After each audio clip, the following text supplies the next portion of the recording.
बिस्मिल्लाहिर्रहमानिर्रहीम।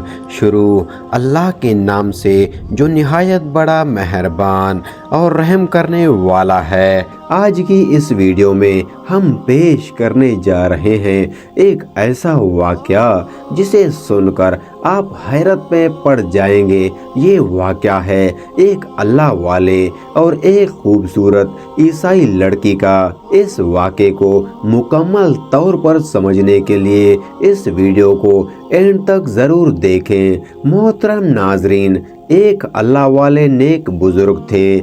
एक दफ़ा सफ़र की गर्ज से वो ईसाइयों की बस्ती के करीब से गुजर रहे थे। उस बस्ती के ऊपर स्लीबें लटक रही थी। थोड़ी देर के बाद वो एक कुएं पर असर की नमाज अदा करने के लिए वुज़ू करने लगे तो वहाँ पर उनकी एक लड़की पर नज़र पड़ी। वो लड़की निहायत ही खूबसूरत थी। शेख साहब के दिल पर छा गई। शेख साहब का सीना वही हिलम से खाली हो गया। बाहुक्म अल्लाह ताला शेख साहब से हर चीज छीन ली गई। अपने मुरीदों से कहने लगे, जाओ वापस चले जाओ, मैं उधर जाता हूँ जिधर ये लड़की होगी, मैं उसकी तलाश में जाऊंगा। मुरीदों ने रोना शुरू कर दिया। कहने लगे, शेख साहब आप क्या कर रहे हैं? नाज़रीन गिरामी, ये वो शेख थे जिनको 1,00,000 हदीसें याद थी, कुरान के हाफिज थे, सैकड़ों मस्जिदें इनके तंग कदम से आबाद थी। उन्होंने कहा कि मेरे पल्ले अब कुछ नहीं रहा जो मैं तुम्हें दे सकूं, अब तुम वापस चले जाओ। शेख साहब अब बस्ती की तरफ चल पड़े। जिस बस्ती की तरफ वो लड़की गई थी वहां जाकर लोगों से पूछा कि लड़की कहाँ की रहने वाली है। लोगों ने बताया कि ये लड़की यहाँ के नंबरदार की बेटी है। ये शेख साहब उस नंबरदार से जाकर मिले। कहने लगे, क्या तुम अपनी बेटी का निकाह मेरे साथ कर सकते हो? उस नंबरदार ने कहा, हाँ, मुझे कोई एतराज नहीं, तुम यहाँ रहो, हमारी खिदमत करो। जब आपस में वाकफियत हो जाएंगे तो मैं आपका निकाह अपनी बेटी से कर दूंगा। चुनांचे शेख साहब ने कहा कि हाँ बिल्कुल ठीक है।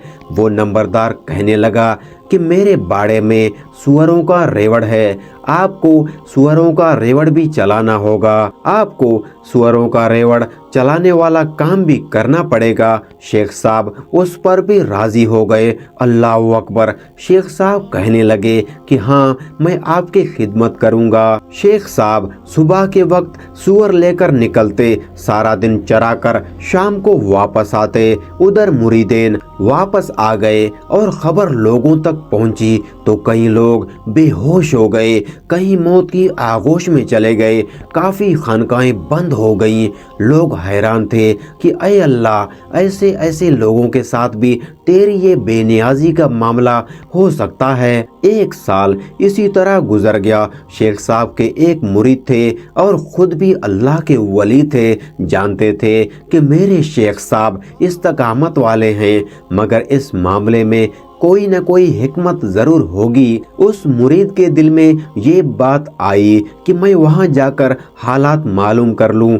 चुनांचे वो मुरीद उस बस्ती की तरफ चल पड़े। जब बस्ती में पहुंचे तो लोगों से पूछा कि मेरे शेख किधर हैं? लोगों ने कहा, तुम फिलहाल जंगल में जाकर देखो, वहां सुअर चला रहे होंगे। जब वो मुरीद वहां गया तो क्या देखता है कि वही अलामा और वही असा जिसको लेकर वो जुमा का खुतबा करते थे, उसी हालत में सुअरों के आगे खड़े हैं, सुअर चला रहे हैं। और मुरीद साहब करीब हुए तो पूछा, हजरत आप तो कुरान के हाफिज थे, आप बताए कि क्या आपको कुरान याद है? वो शेख साहब फरमाने लगे, अब मुझे कुरान याद नहीं है।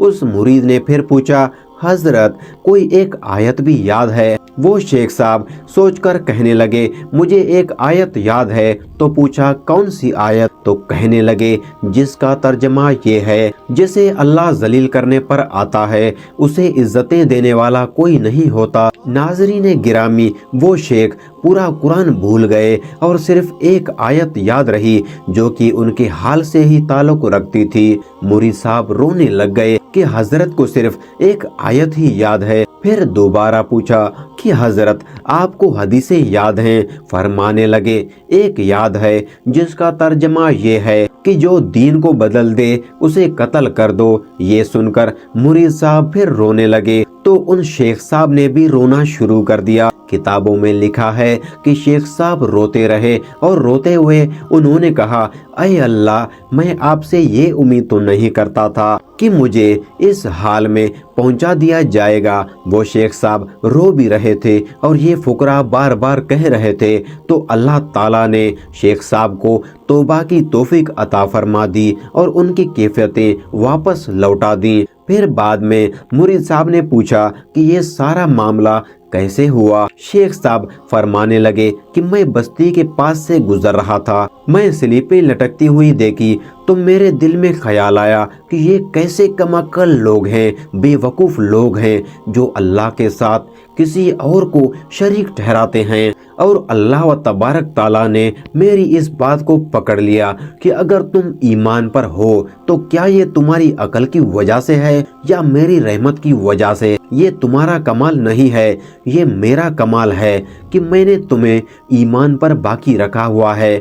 अल्लाह ताला ने ईमान का वो मामला मेरे सीने से निकाल लिया कि अब देखते हैं कि तुम अपनी अकल पर कितना नाज करते हो। तुमने ये लफ्ज़ क्यों इस्तेमाल किया? तुम्हें ये कहना चाहिए था कि अल्लाह ताला ने उनको महरूम कर दिया है। तुमने अकल और ज़हन की तरफ निस्बत क्यों की? इस वाक़े से ये सबक मिलता है कि कभी भी बड़ाई वाली बात नहीं करनी चाहिए, क्योंकि हर हालत की अता अल्लाह तबारक व ताला की तरफ से होती है। अल्लाह जिसे चाहे नवाजता है और अल्लाह जिसे चाहे रुसवा करता है। अगर कोई नमाज पढ़ता है तो ये अल्लाह की अता है, उसमें उस नमाज पढ़ने वाले का कमाल नहीं। और अगर कोई नमाज नहीं पढ़ता तो अल्लाह ताला ने उसको तौफीक ही नहीं दी। कभी भी अपनी शोहरत, इज्जत और मर्तबे पर नाज नहीं करना चाहिए, क्योंकि ये सब अल्लाह की मेहरबानी है और अल्लाह के बहुत से मामलात ऐसे होते हैं कि वहाँ अकल व इल्म को काबू में रखना चाहिए और अपनी ज़िबान से कोई ऐसी बात नहीं करनी चाहिए जिससे अल्लाह ताला नाराज़ हो जाए, क्योंकि अल्लाह जो चाहता है वही करता है और वही हर चीज़ पर कादिर है। अल्लाह ताला से दुआ है कि अल्लाह पाक हमें गुरूर और तकब्बर से बचाए और अपनी हाँ रहमत के तफील हमारी ज़िबानों और अक्लों की हिफाजत फरमाए और हमें दुरुस्त राह से कभी न भटकाए। आमीन सुम आमीन।